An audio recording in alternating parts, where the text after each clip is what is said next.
Well, thank you all so very much for being here today. This is a wonderful afternoon, and we're pleased to be a part of it.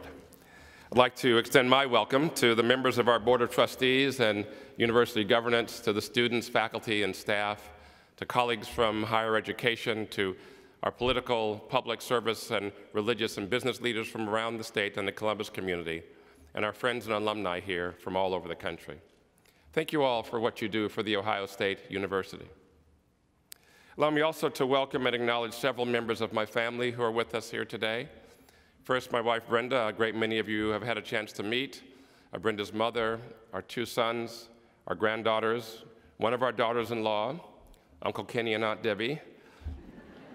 And from Canada, our grandparents-in-law, if there is such a thing. I don't know what you call that. They are co-grandparents, Jeff and Estelle. They're from that country up north. I'll say if you were from that state up north, I wouldn't acknowledge you, so I'm glad you're in the right place.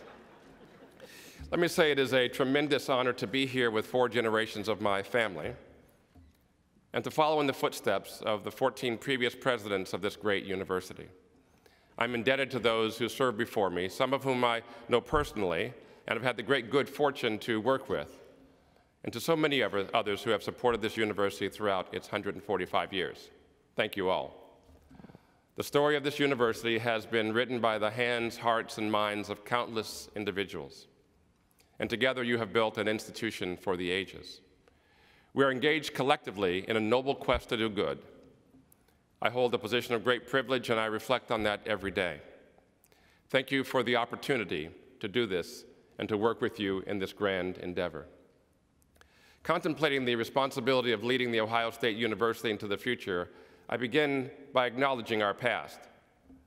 Our university arose in the wake of opportunity created by the Morrill Land Grant Act of 1862, signed by President Abraham Lincoln in the depth of the Civil War, and founded on the principle that education transforms lives.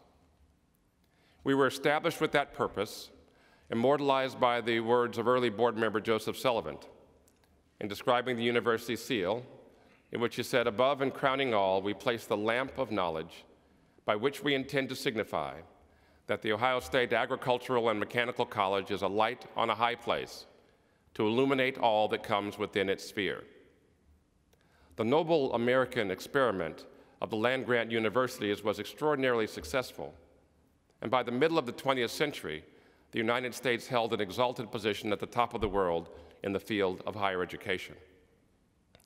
Our public universities became tireless research engines for the state and the nation, expanding the boundaries of discovery from the atom to the stars. And today, the need for higher education is even more critical than ever. We know that a college degree remains a singular factor in upward mobility. And as we approach our university's 150th anniversary just 5 years hence, we must re-envision our land-grant role in the modern light of the 21st century. The university must continue to be a beacon that illuminates the clearest path to the American dream. And it must continue to do so while maintaining the access, affordability, and excellence that have defined our finest public institutions since their inception. We must become a university that exemplifies inclusive excellence, a concept that builds directly on our founding fathers' land-grant purpose to extend higher education broadly to the sons and daughters of Ohio and beyond.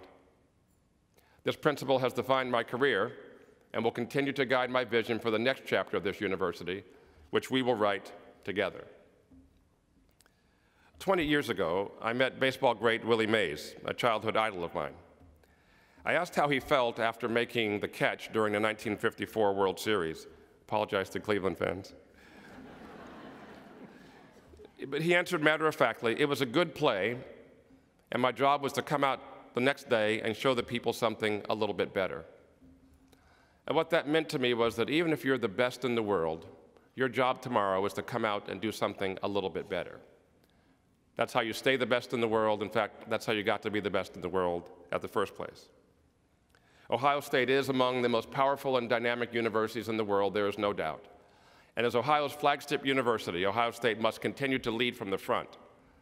As we face the second half of this decade, a series of challenges loom before us.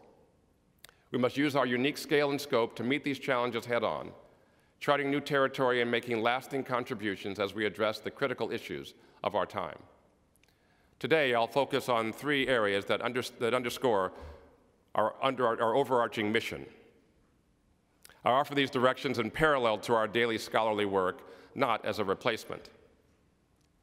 If we make measurable progress in these areas, we will set the standard for what it means to be an affordable, excellent, diverse, and engaged land-grant university in the 21st century.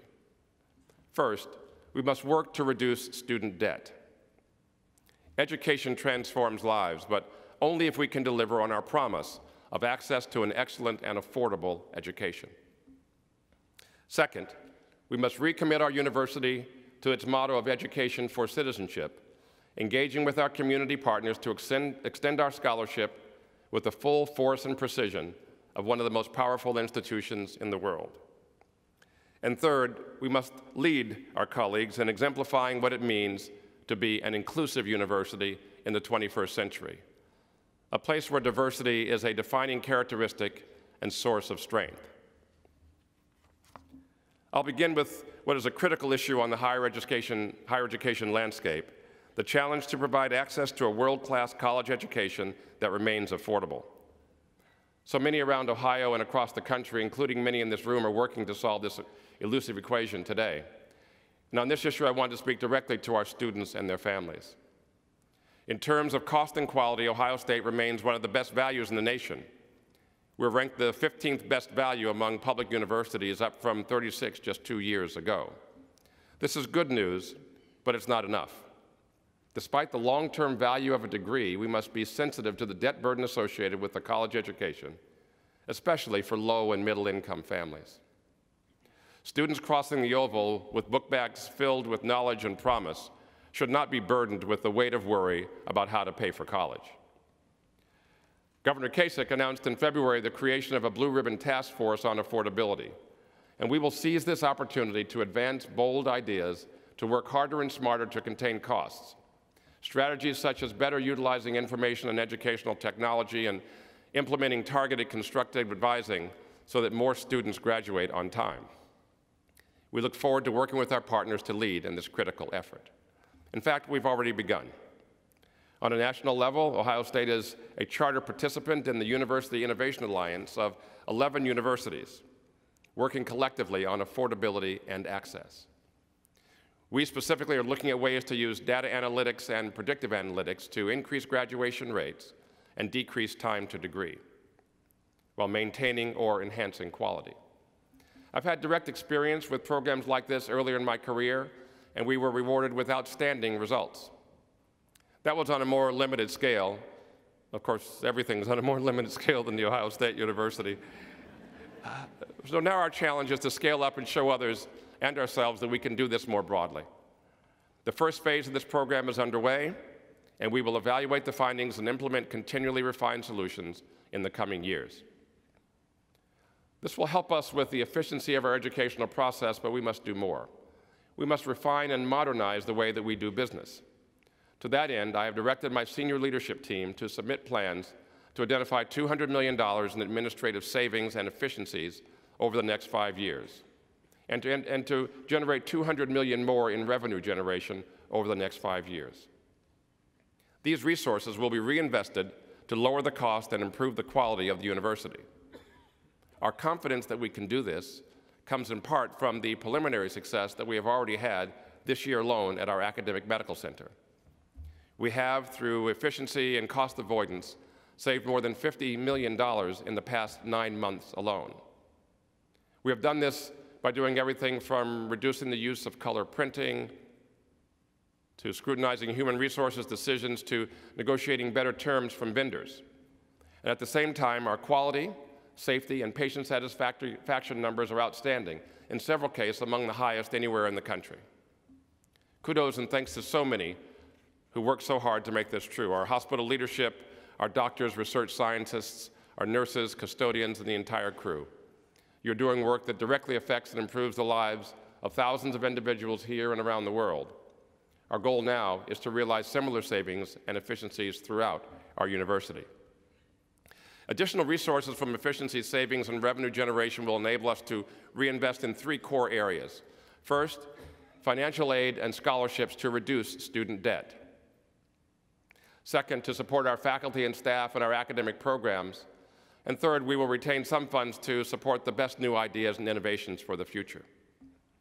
The first targeted use of these savings will be an immediate increase to the scholarship pool, particularly for lower and middle income students, by a minimum of $15 million in the 2015-2016 academic year. We will sustain this level at a minimum for at least 5 years thereafter, but we'd like it to increase, and our goal will be to increase scholarships by at least $100 million by the year 2020. We will begin these measures immediately, not at the expense of the academic experience, but by investing savings achieved by operating the university more efficiently. We will also continue a robust program of merit-based aid for exceptionally talented students, and we are committed to working with the governor and our legislative leaders to keep our tuition among the most affordable in the nation.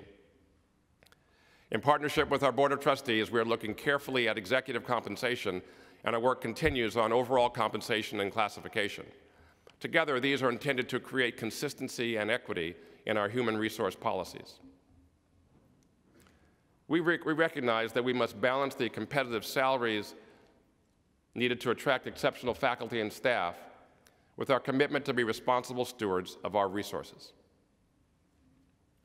Educational excellence is a critical variable of the equation and contributes directly to access and affordability.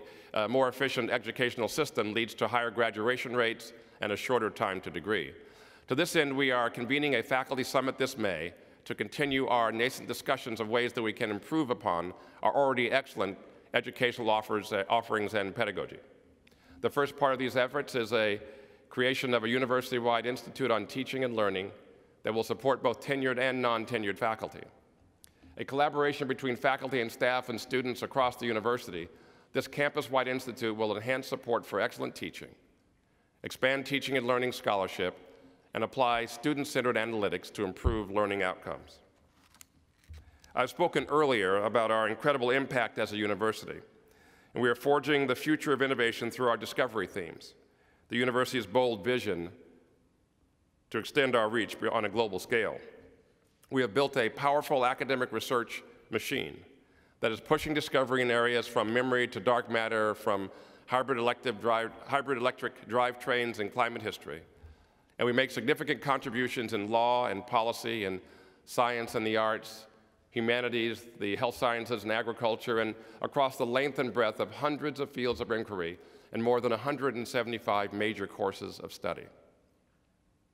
We want to provide an environment that supports and inspires our faculty through their most creative and productive accomplishments. And this gives me an opportunity to reaffirm our belief in the bedrock principle that the traditional scholarly and artistic intellectual endeavors of our faculty, produced by our faculty, belong to our faculty.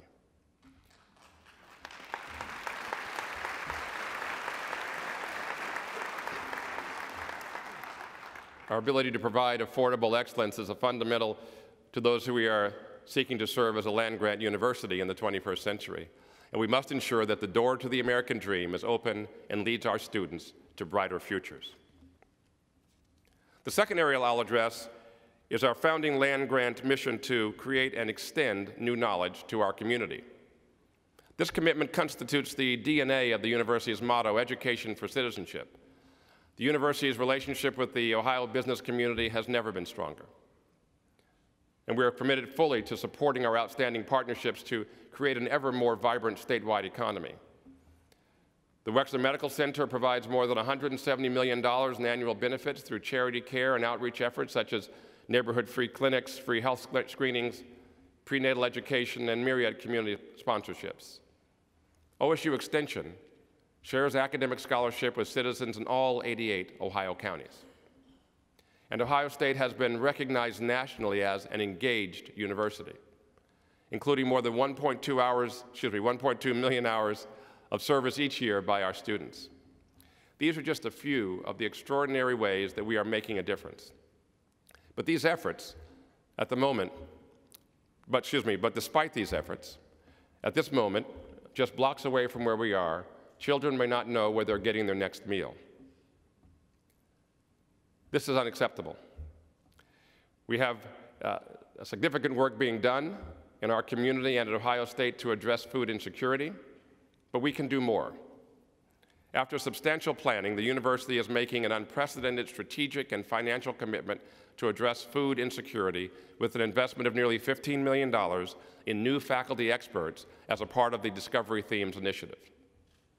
Combined with more than 50 faculty at Ohio State who work on food security issues, we will, over the next decade, commit nearly $100 million to this grand challenge.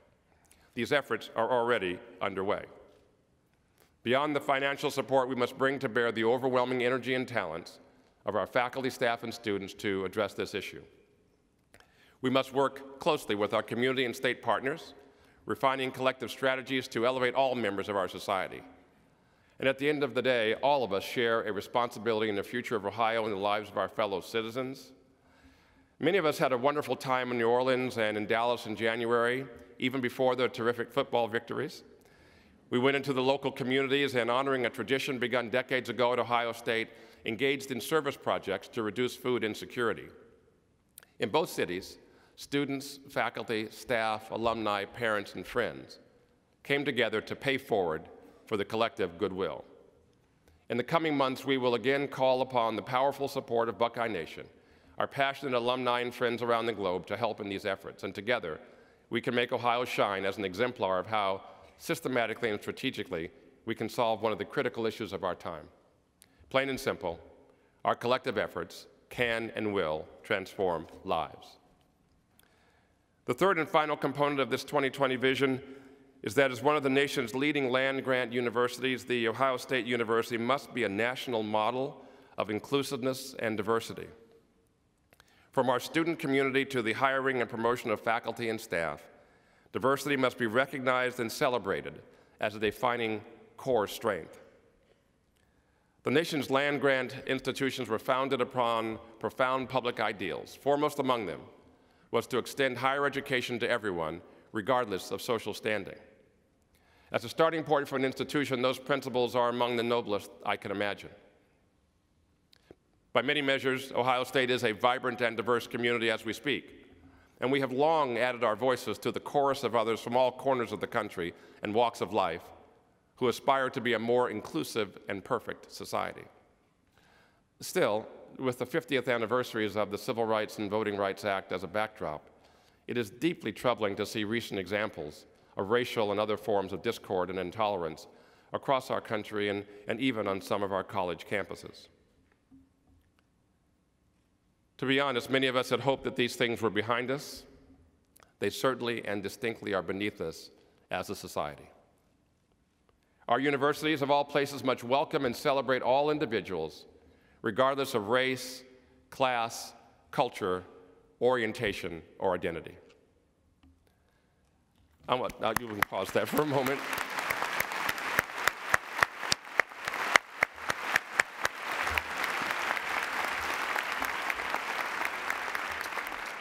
I don't usually applaud myself, so forgive me. I got a little up in the moment. As a first step toward greater inclusion, I have realigned our Office of Diversity and Inclusion with the Kirwan Institute for the Study of Race and Ethnicity. We have a number of successful programs and initiatives around diversity at the university: the Bell National Resource Center, our Multicultural Center, and LASER program for Latino students, and we will amplify our efforts by working in greater coordination. Second, we are re-energizing our faculty hiring practices by developing university-wide diversity training for search committees. And third, I have charged a coalition of individuals from across the university to look broadly at diversity issues that affect students, faculty, and staff, and develop meaningful recommendations about how we can become a model of inclusive excellence. I look forward to their report and recommendations. The Ohio State University must be a leading light along the long arc toward a greater inclusion, justice, and understanding for all of our brothers and sisters. We have many areas in the world in which we aspire to be world-class. Let diversity and inclusion, writ broadly, be an area of great success and achievement for us. There is nothing between us and being the best in the world in this endeavor but our own thoughts and actions.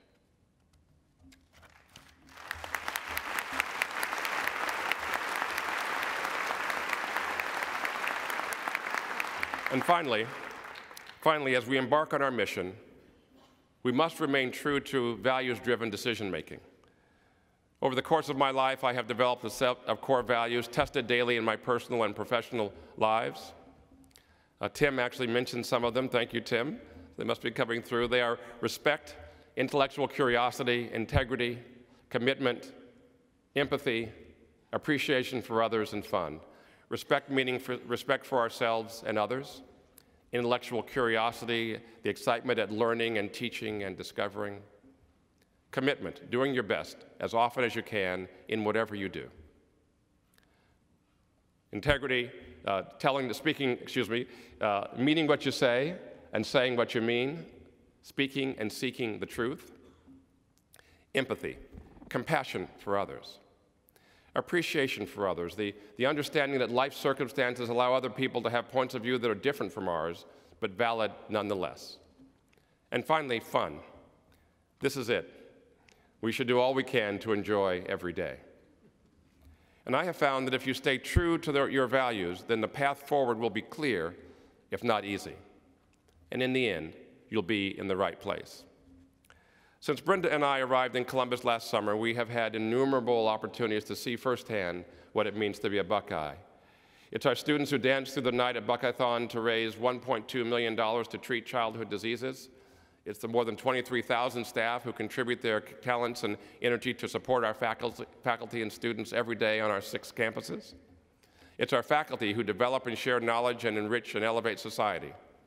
It's the thousands of Pelotonia riders and supporters who believe that we will end cancer in our lifetimes. It's the people we have met all over the world who are enriching their communities after their lives were enriched by an education at The Ohio State University. It's our 2014 National Championship football team that pressed through adversity to exemplify that the whole is greater than the sum of its parts. And I couldn't be prouder than to share that this month alone, our pistol, wrestling, and synchronized swimming teams have all become national champions.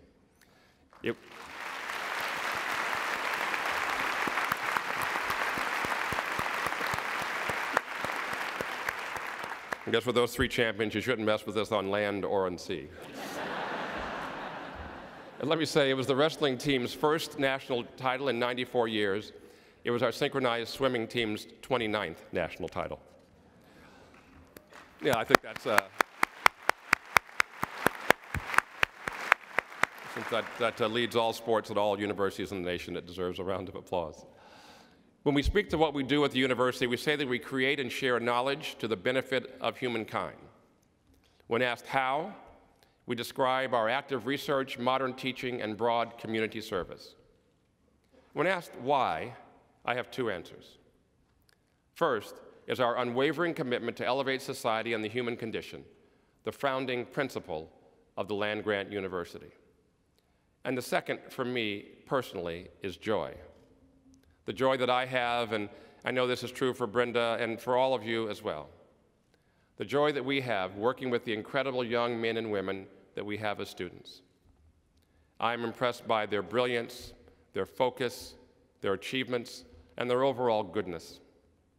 They give me confidence that the future will be in good hands and inspire me daily to do whatever I can to enhance their paths forward. I was asked last week by a student, what would I like to see our university be as the years roll on? And her question recalled for me a poem by Rabindranath Tagore.